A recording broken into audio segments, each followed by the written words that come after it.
take a minute or so. Who's got a solution?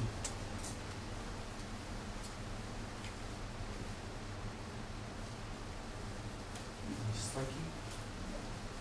Who else did I see? Can't quite lean in. Ah. Oh, jumping frog. Also elusive in the air. Who else has one?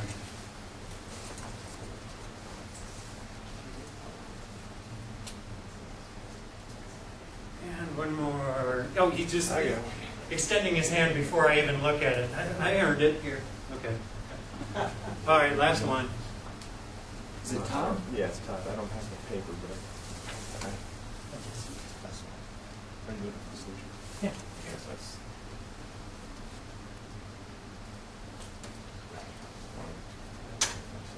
Okay. All right, so infinite number of solutions. The first barrier, how many of you got a solution? How many of you got two? One person. Why didn't you go past the first one, those of you who did? Why did you stop? You ran out of time? I was looking at I gave out choices. Yeah, solve the problem, I'm done. So one of the biggest barriers to creativity is the thought of one right answer. Right? Why would you keep looking? I've got the answer right here. Where did you find your keys? Last place I looked. Of course, you wouldn't keep looking. So some of the solutions that I see. There's the most common one. How many of you had that one? Why didn't everyone have it? Assumptions. So that's the second barrier. We assumed it was a Roman numeral. Or we assumed the answer was a straight line. Here's the second solution. I saw a couple of people do this one.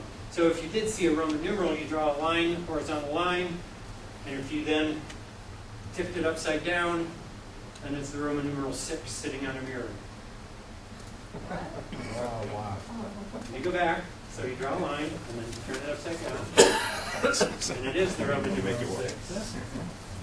It's just sitting on a mirror. Here's the one I came up with. I was a math and science geek. So I had a line, x equals minus 6, the absolute value. I finally got a use for that.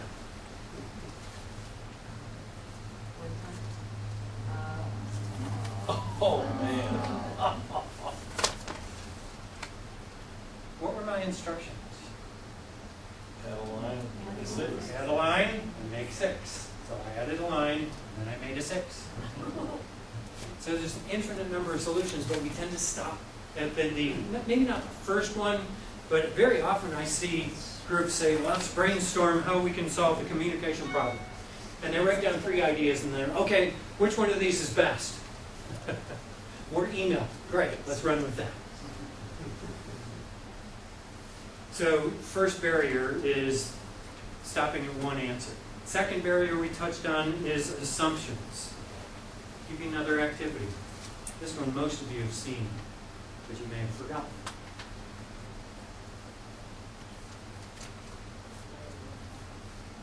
I heard a couple groans. 9 dots, 4 straight line, connect all 9 dots, no retracing, backtracking, or lifting the pencil to start a new line. Because it'd be easy to just do this. So you can't backtrack, you can't go like this and then backtrack this way and do that.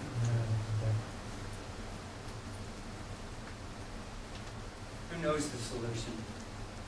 Okay, come up with a 3-line solution.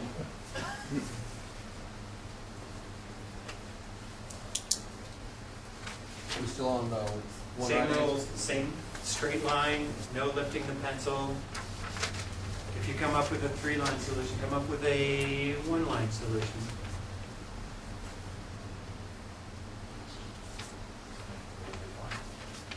A really big one. So let's talk about solutions here. Here's the answer to that question, which, by the way, that phrase that just bores me to tears, and I think most of us now, thinking outside the box, this is what it comes from. Is this silly little 9 dots activity. How could you do it with 3 lines? How could you connect all 9 dots with 3 lines?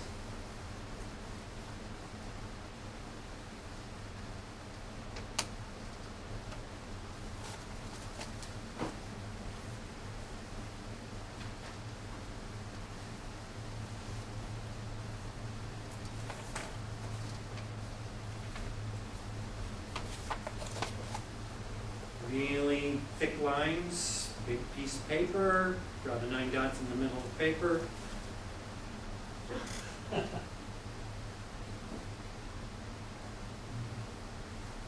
How could I do it with one line? Really thick line. How else could I do it with one line? Shrink the 9 dots down to 1 Use dot. a 3D. Really big piece of paper, put the 9 dots in the middle, curl the paper, and line it up so that the line is one straight line. It just wraps around the paper. You could redraw the dots. I didn't say you couldn't redraw the dots.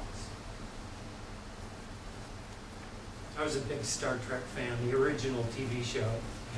And the Kobayashi Maru, Captain Kirk, beat the no-win scenario by reprogramming the computer.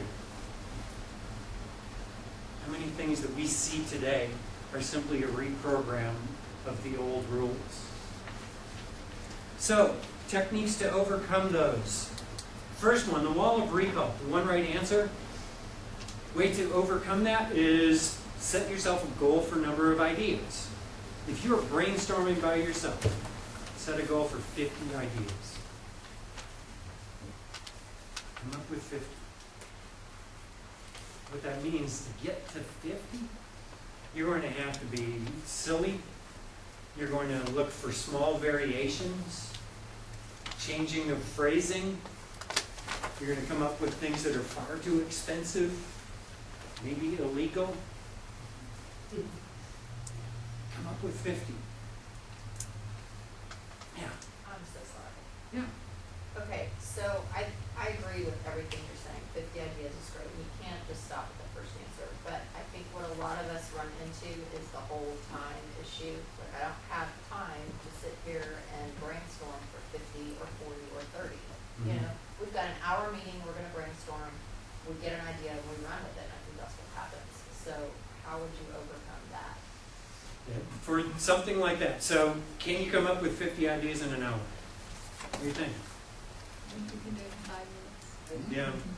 Yeah, you can. What it takes is releasing some of the rules, releasing some of the judgments, some of the things that I'm willing to bet when I put the IX down, some of you had other ideas. So, oh no, that's not going to work. Many of us do that when we're brainstorming. Okay, let's look to improve inter-office communication. And somebody will offer up an idea, and then pretty quickly everybody just beats it to a pulp. And then all of a sudden there's no ideas. Well, there are probably 20 others in the room, but nobody wanted to voice them because they started judging too soon. What's key here, and we'll talk about this on the next page, is deferring judgment. The biggest problem I see that keeps us from coming up with a lot of ideas is we try to do 2 types of thinking at the same time. We try to generate at the same time we evaluate. And it's just like the 2 pedals you've got in your car. Right? They're both important. But if you apply equal pressure to both at the same time, you expend a lot of energy and you don't go anywhere. Same thing happens when people quote unquote try to brainstorm. That's why it's unfortunate. I'm seeing lots of articles saying brainstorming doesn't work. No, brainstorming does work. We've kind of redefined it because of the way people are misusing it. So what we have to do is say, let's just generate. No judgments whatsoever. Generate ideas. Let's come up with crazy ones, silly ones. Let's take that one, rephrase it. Let's turn the order around in the wording. Let's combine those 2 ideas. Let's take parts of these 3 ideas and put those together. So it does take some releasing of judgment. Most of us have been taught that, I mean, if you think about it, that's what a big part of schooling is about, is judging ideas. And that's what most of our, think about the percentage of problems you've been given during your schooling. What percentage of them basically had one right answer? Yeah, most of them. Look in life, how many problems that you face on a daily basis have one right answer? Almost none of them. That's the best way to motivate a troubled employee. Yeah, it depends on the person, it depends on the situation, the geography, it depends. There's so many variables. So there's the big one, is separate generation from evaluation. Has anyone ever watched Mad Men? TV show Mad Men? I just got addicted a couple weeks ago. And one of the things that Don Draper always sends off his copywriters to do is he says, come back with 10 taglines. How many do you think they have before they come back to him with 10? Yeah, at least 50. And I've been in groups where, with the right processes, where in about 30 minutes, we came up with 150 ideas. So it's probably just a process of retraining the brain to allow yourself to go beyond 1 or 5 or 10. Yeah, it's allowing yourself to be a little goofy, silly, embarrassed, risky. Yeah. So, first one is that wall of recall. Set a goal past the wall of recall. Most people tap out at 26 ideas. There's research done by the Creative Education Foundation in Buffalo, New York. They found most people, given an infinite amount of time, say, done, 26, that's it. To get to the creative ones, you usually have to get past the wall of recall. The next one, the overcoming assumptions, is if you find that the group is stuck, not coming up with ideas, spend some time listing all of the assumptions that people might have. Not do have, but might have. And this can be assumptions about people in the organization, policies that are in place, procedures, pricing, lots of P's. I'm going back to my marketing days.